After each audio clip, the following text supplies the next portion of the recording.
This guide will use some materials from Wulf's 1.8 SSF Bowzone forum guide. I will leave a link in the description for it. The Bow Amazon is one of my favorite builds. Fast, has super large area clear, and can be played from pretty much a garage opener. Putting together a baseline for this build is rather easy. The base bow set can carry you until Skosglen, where you can farm out of whatever your heart desires. I've personally went with a more invested physical approach, but both versions are viable endgame farmers. But to see how we get there, we need to take a look at leveling.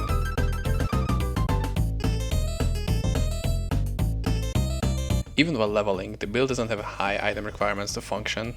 Using a Shark Rune Word as a starter, then swapping it to a Herald of Skartara once you have some Arcane Crystals is the way to go. Upgrade it when you're high enough level and have enough dexterity. You get a free Arcane Crystal at the end of Act 2 and 3. This weapon will carry you until you can actually start shrine crafting your items. Also, make sure you're using a Pax Mystica on weapon swap for free teleport every few seconds. It comes really handy while rushing through normal and nightmare. Once you get to Act 5, you can farm Shank the Overseer for Marks of Infusion, so you can craft a belt and a pair of boots, ideally 40% movement speed and 1% physical resistance. From level 51, you can get tier 3 items from the Gambler, so you don't need to waste as many Arcane Crystals for better items. This level requirement is 31 for tier 2 items, and I'd recommend waiting this out until you start getting your other tier unique items.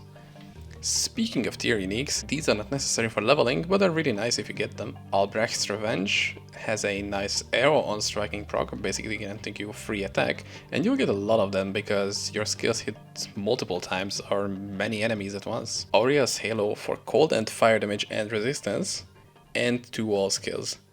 Beware though, because more all skills early on might make it harder to manage mana cost for your skills. Wormtongue if you don't want an honorific belt, and it'll give you some nice lifesteal and dexterity. While leveling, use Trinity Arrow for insane single target damage.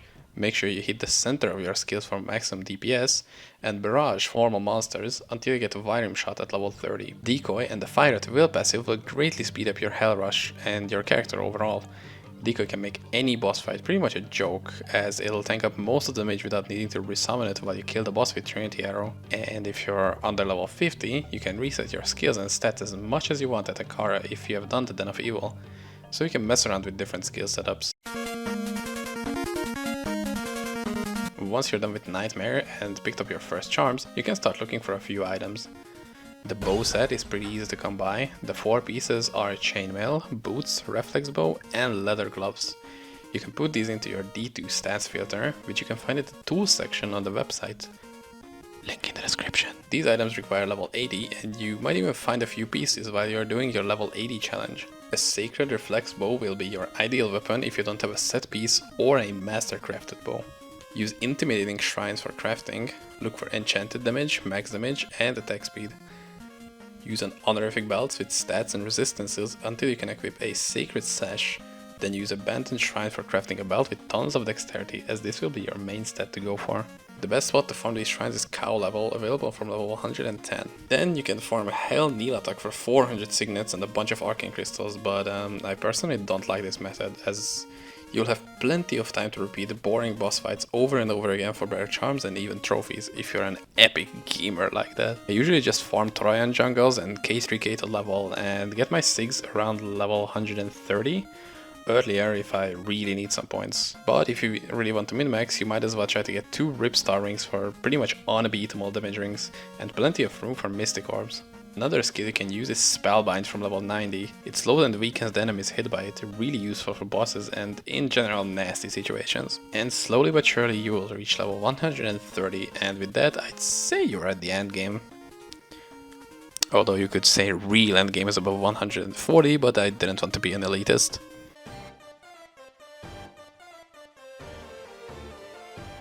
For an endgame build, I just use my character as an example, quickly going over the skills so my items can make sense later. We put 1 point into Trinity Arrow and Decoy, since it's perfectly enough to use just 1, 10 point into Specialization, available once you kill Hell Bale.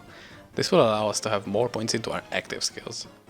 Then we max out Dragon Lore for 50% Elemental Pen and 25% Physical Resist, Vyrim Shot, as this is our main damage skill, Keen Sight for larger coverage and 20% critical strike chance, Fire at Will for 100% attack speed and 50% movement speed, 1 point into Paragon for a huge boost in life from all of the perfect gems we'll be using, 1 point into Spellbind for an easy debuff. From the Divine Tree we maxed out Ecstatic Frenzy for a nice buff in attack speed and magic damage. Pay attention because it also makes your total armor 0, so mobs have a 95% chance of hitting you. Kill them first so they can't kill you, easy as that.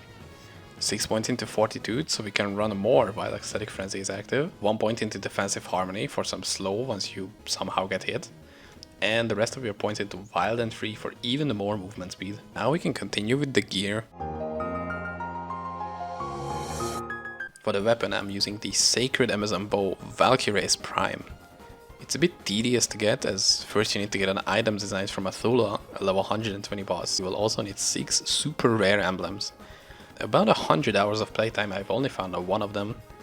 Thankfully I play on multiplayer, so it was just a little bit of trading and here we are. The 35% chance to proc an arrow on striking will make you an arrow machine gun, absolutely destroying masses of enemies. For the chest piece, I'm using a Rebel Runeward, an amazing armor focusing on physical damage and dexterity, while also giving max res.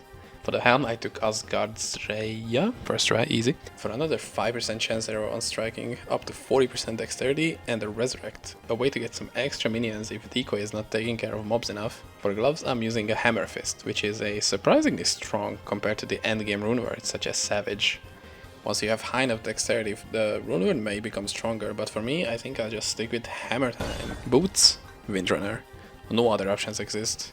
But this means one thing, you'll have to go back to the deep jungles of Teganze for some more stone runes. For the belt, I'm using a Black Void, an absolute abyss belt when it comes to physical weapon based builds. The stats on it are perfect for this build, going as far as even giving 30% magic find.